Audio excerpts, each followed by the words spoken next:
Hello everyone, and a few days ago the fourth and final part of episode 107 of Skibidi Wars by Verlance has been actually released, and I couldn't be more happy about it. And I am sorry to you guys that I am making my analysis of this episode a tiny bit too late. But that's because I was actually working on a really huge project recently. It's dedicated to the whole Skibidi zombie multiverse, and I'm going to post it on my channel after this analysis of Verlance. And I can promise you guys that this video will be just amazing. So be sure that you are subscribed to my channel not to miss a whole bunch of my new awesome videos. Okay, so now I am going to make the best and most detailed analysis of episode 107 part 4 and find all the secrets and Easter eggs that you guys could have missed. And this part contains not only some cool twists and epic fights, but it was also so freaking goofy at times. And I loved it. And what new upgrades will G-Man receive from the Phantom Queen? Is the Alliance meant to lose to the Necromancer, or it still has some chances to fight back? And most importantly, what epic character was brought back in this series by Verlance? So if you want to know the answers to all these questions, then get your tea and snacks ready and prepare to watch this video to the end, because I saved the best part for later just as always. Let's go. Okay, well, but considering that the third part of episode 107 was posted quite a long time ago, let me quickly remind you of everything that happened in the series before, so you could understand what is actually going on in this part of the episode in the first place. So the third part of the episode started with the Dark Speakerman, who was still being mentally tormented by the Phantom Queen, who is searching for the Speaker's key, the location of which is hidden within his mind. After breaking him down, she locates the key's concealed place, but finds out that it was guarded by this skilled big speakerman. She dismisses him as a minor obstacle and attacks, leading to a fight where the Guardian surprises her with his combat skills. The Phantom Queen then transforms into her monstrous Titan form and gives him a really tough battle.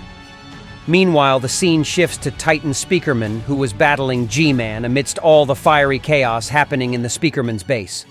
The two rivals engage in a really intense showdown with G-Man using his shield and energy-based attacks, while Titan Speakerman displayed his new impressive combat skills as well as the new weapons he got during his upgrade. G-Man survives the Titan thanks to the unique nature of his new necro body, which allowed him to shield himself using his mechanical legs like a spider. Then Jimmy uses his shield to push Titan Speakerman down and then employs green energy in order to manipulate Titan Speakerman's limbs while also forcing him to hurt himself. And that was a throwback to the earlier episodes of the original Skibidi Toilet series by Boom. So that's how the third part ends. Okay, so now when your memory is refreshed and you're all set and ready, the fourth part of episode 107 is already on your screens. But before I'll dive into actual analysis, let me remind you to give this video a like and subscribe to my channel if you like the content I'm making, because I really appreciate your support. Okay, so if you are subscribed now, let's get back to it. So after Titan Speakerman unfortunately consumed a large portion of Jimmy's green juice and started beating himself up just as Titan Cameraman did in the third part of episode 67 of Boom's original series, something truly insane happened. Huh? So while G-Man was laughing and observing the Speakerman's miseries like a spectacle, no other than Tri-Soldier himself entered the stage and gave Jimmy the taste of his heavy fist punch. And he did all that in slow motion while the badass music was also playing in the background as if he was some kind of sassy anime character. And as Jimmy fell and then tried to get himself back up, we could see how Tri-Soldier took this iconic pose while waiting for his miserable opponent to finally catch up. Even G-Man seemed to realize his stupidity at the moment, so his face winced like little babies who's about to throw a tantrum. Meanwhile, Tri-Soldier gets the weapon from his back, which also releases a sword blade.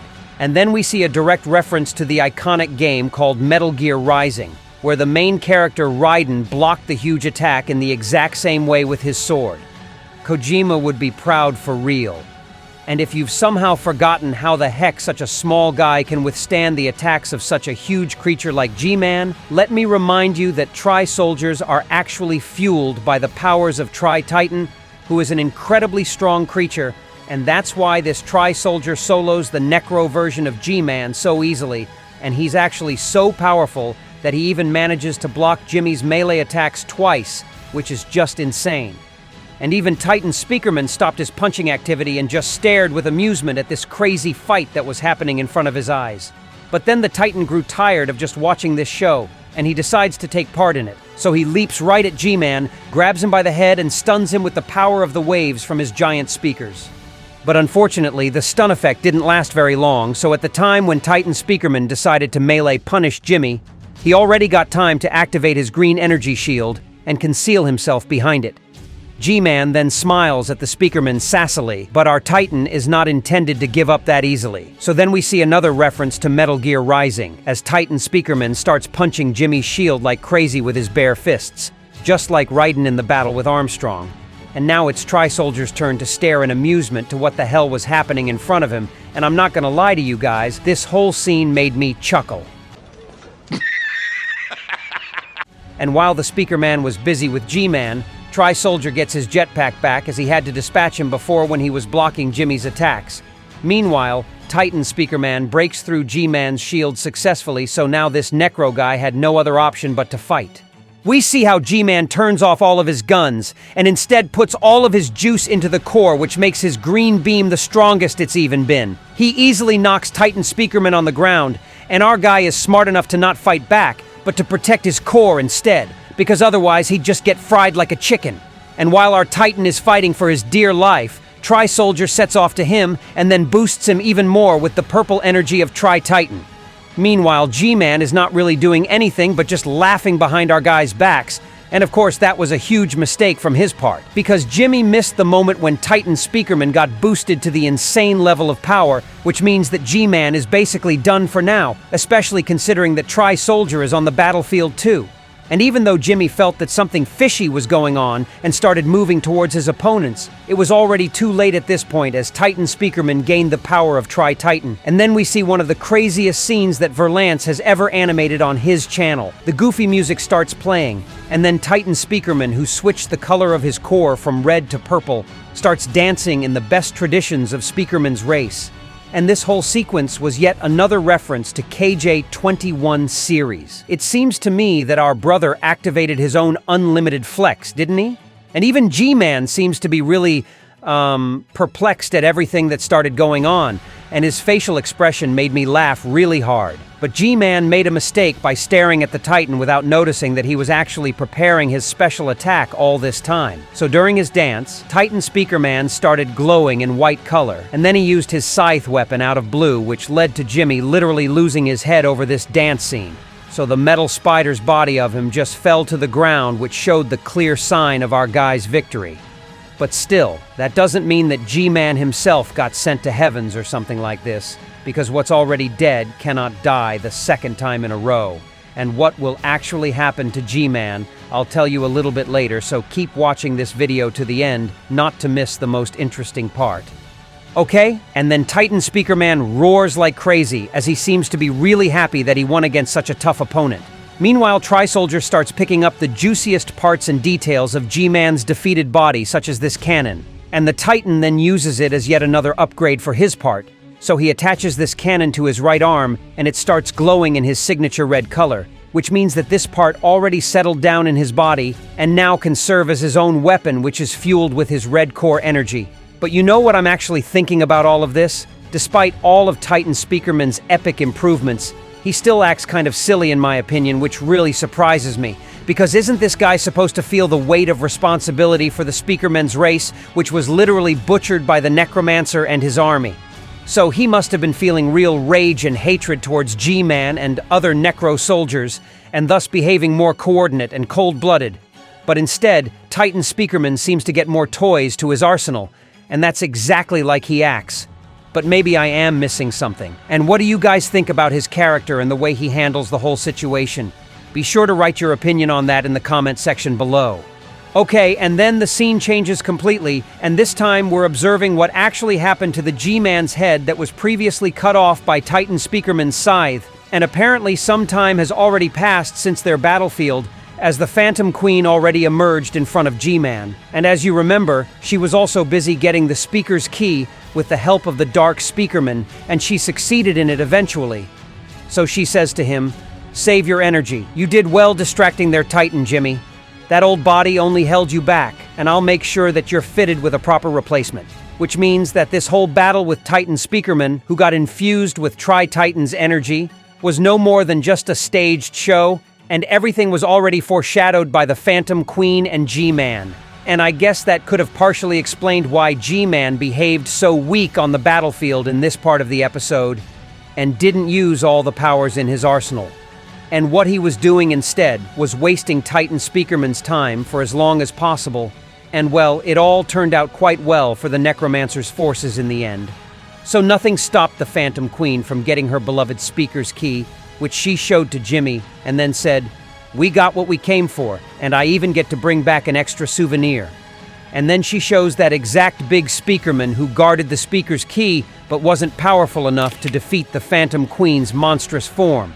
So now it seems to me that he will be fighting on the Necromancer's side as well. And the Speakerman's race lost another strong warrior, which is a real shame. But it also surprised me that she didn't take the Dark Speakerman with her as well, and I wonder why. And will we actually see him back? And on this unfortunate note, the fourth part of episode 107 ends. And what's really bothering my mind right now is, of course, the new potential form of Necro G-Man, as the Phantom Queen promised him new upgrades for fulfilling his mission so well. So I expect to see something truly crazy the next time we'll see him, and probably we'll even see Jimmy in the completely new huge robotic body with all the limbs and lots of awesome weapons. And you know what? G-Man is not the only character who is about to come back soon with vengeance. Because while I was making this video, Virulence got to release the full version of episode 107 with the secret additional scene at its end, and boy do we have to talk about it. So in this scene, we see the toilet inventor working in his own laboratory with the help of his minions. And then we see the Phantom Queen teleporting to his lab, who then says to him, "I've got some extra work for you. Once you're done with my new favorite toy." And by the way, how she said it really reminded me of the Alpha character from Dom Studios' Skibidi multiverse. So it's no surprise that these two cold villainesses seemed similar to me since the very start. Well, I mean the moment when the Phantom Toilet got turned into his new chick form. And if you wondered who the Phantom Queen was referring to by saying her favorite toy, then the ending of this secret scene is about to really shock you. But meanwhile, she adds, "Speaking of him, you mentioned he'd be ready for deployment around this time, Inventor. So where is he?" And then the toilet inventor uses his remote controller and opens the heavy doors leading to the inner sides of his laboratory room, and who we see in there. Man, this is Toilet Emperor, who turned out to be alive all this time. And apparently he's got even more insane upgrades and will be back to the series really soon, together with G-Man, who is about to get his own new body in the Toilet Inventor's lab as well. And I also wonder whether we would see malware as well. And by the way, the upgraded Toilet Emperor looked really similar to ASTRO Juggernaut in these shadows, only with white color and not red. And I wonder if this means that he will get some Astro-like upgrades, for example, ultrasound speed or something like this. And that was all for today. And be sure to subscribe to my channel so you will not miss my new videos, and also to my Discord where you can contact me directly and get lots of info for my subscribers only. And that was me, Iso Toilette. See ya.